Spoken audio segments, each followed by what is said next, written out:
ओम नमो भगवते वासुदेवाय। आप सभी को अपरा एकादशी की ढेर सारी शुभकामनाएं।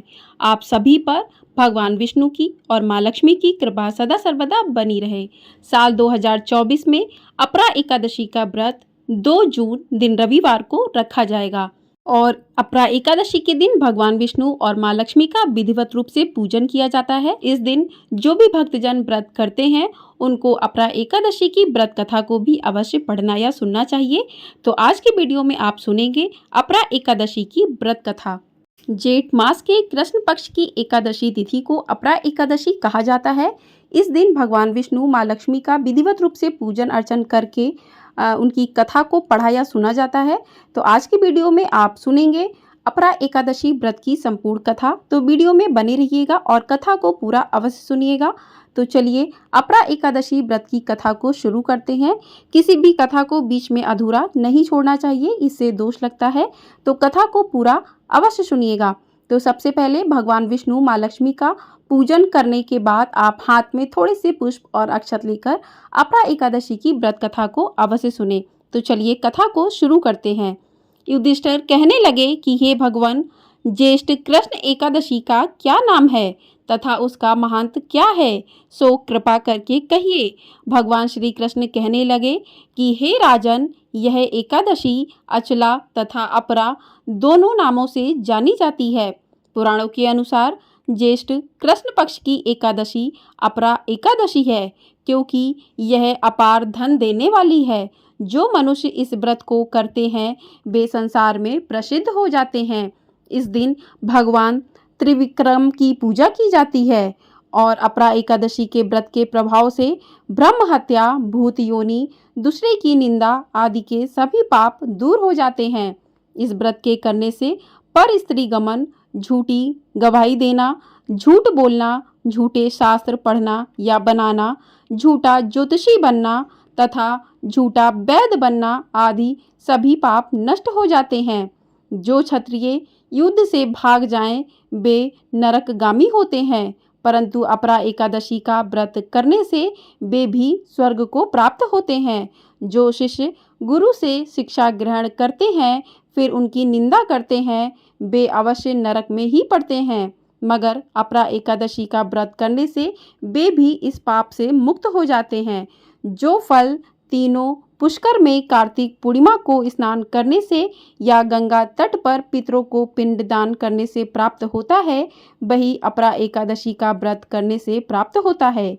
मकर के सूर्य में प्रयागराज के स्नान से, शिवरात्रि का व्रत करने से, सिंह राशि के बृहस्पति में गोमती नदी में स्नान करने से, कुंभ में केदारनाथ के दर्शन या बद्रीनाथ के दर्शन, सूर्य ग्रहण में कुरुक्षेत्र के स्नान से, स्वर्ण दान करने से अथवा अर्ध प्रसूता गोदान से जो फल प्राप्त होता है वही फल अपरा एकादशी के व्रत से प्राप्त होता है।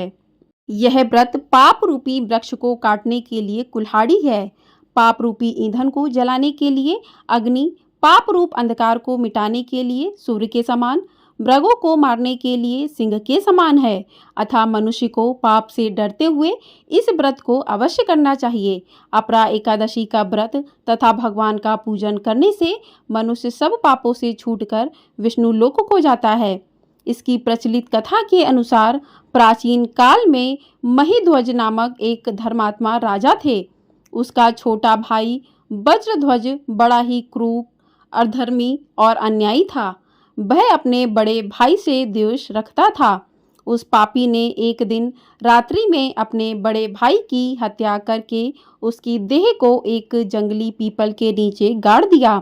इस अकाल मृत्यु से राजा प्रेतात्मा के रूप में उसी पीपल पर रहने लगा और अनेक उत्पात करने लगा। एक दिन अचानक धौम्य नामक ऋषि उधर से गुजरे। उन्होंने प्रेत को देखा और तपोबल से उसके अतीत को जान लिया। अपने तपोबल से प्रेत उत्पात का कारण समझा। ऋषि ने प्रसन्न होकर उस प्रेत को पीपल के पेड़ से उतारा तथा परलोक विद्या का उपदेश दिया। दयालु ऋषि ने राजा की प्रेत योनि से मुक्ति के लिए स्वयं ही अपरा एकादशी का व्रत किया और उसे अगति से छुड़ाने को उसका पुण्य प्रेत को अर्पित कर दिया। इस पुण्य के प्रभाव से राजा की प्रेत योनि से मुक्ति हो गई। वह ऋषि को धन्यवाद देता हुआ दिव्य देह धारण कर पुष्पक विमान में बैठकर स्वर्ग को चला गया। हे राजन, यह अपरा एकादशी की कथा मैंने लोकहित के लिए कही है। इसे पढ़ने अथवा सुनने से मनुष्य सब पापों से छूट जाता है और उस पर भगवान की कृपा हमेशा बनी रहती है। बोलिए भगवान विष्णु की जय। तो इस प्रकार से अपरा एकादशी की व्रत कथा पूर्ण होती है। इसके बाद आपने हाथ में जो भी पुष्प अक्षत लिए हैं उसे भगवान के चरणों में डाल दें और उसके बाद भगवान की आरती करें। तो चलिए आरती शुरू करते हैं। ओम जय जगदीश हरे, स्वामी जय जगदीश हरे, भक्त जनों के संकट क्षण में दूर करे। ओम जय जगदीश हरे, जो ध्यावे फल पावे, दुख बिन से मन का, सुख संपत्ति घर आवे, कष्ट मिटे तन का। ओम जय जगदीश हरे, मात पिता तुम मेरे, शरण गहूँ मैं किसी की, तुम बिनु और न दूजा, आस करूँ मैं जिसकी। ओम जय जगदीश हरे, तुम पूरन परमात्मा, तुम अंतर्यामी, पार ब्रह्म परमेश्वर, तुम सबके स्वामी। ओम जय जगदीश हरे, तुम करुणा के सागर, तुम पालन करता, मैं मूरख खल कामी, कृपा करो भरता। ओम जय जगदीश हरे, तुम हो एक अगोचर, सबके प्राणपति, किस विधि मिलूं दया मैं तुमको मैं कुमति। ओम जय जगदीश हरे, दीन बंधु दुख हरता, तुम ठाकुर मेरे, अपने हाथ उठाओ द्वार पड़ा तेरे।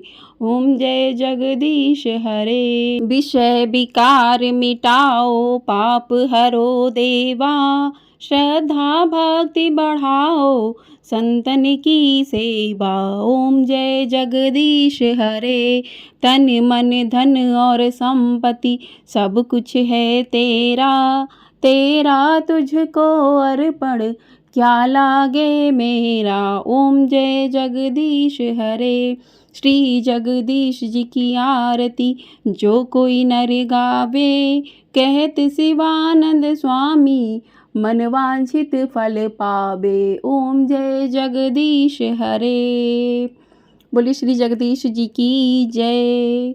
तो इस प्रकार से भगवान विष्णु की आरती करने के बाद आचमन करें और भगवान विष्णु को आरती दें, माँ लक्ष्मी को आरती दें, घर के सभी सदस्यों को आरती दें, स्वयं भी आरती लें और उसके बाद भगवान से पूजा में हुई गलतियों के लिए क्षमा याचना करें। इस प्रकार से आपकी पूजा जो है वो संपन्न होती है, कथा पूर्ण होती है और अगले दिन जो है आप व्रत पारण करने से पहले भगवान की पूजा अर्चना विधि विधान पूर्वक करें और ब्राह्मण को दान दक्षिणा देने के बाद आप व्रत का पारण करें। जिस प्रकार से एकादशी के व्रत का महत्व होता है उसी प्रकार से एकादशी व्रत के पारण का भी उतना अधिक महत्व होता है। तो व्रत का पारण जो है सही मुहूर्त पे करें। तो 3 तारीख को आपको पारण करना है, 3 जून दिन सोमवार को, और इस दिन पारण का जो शुभ समय रहेगा वो 8:05 से लेकर 8:10 तक रहेगा।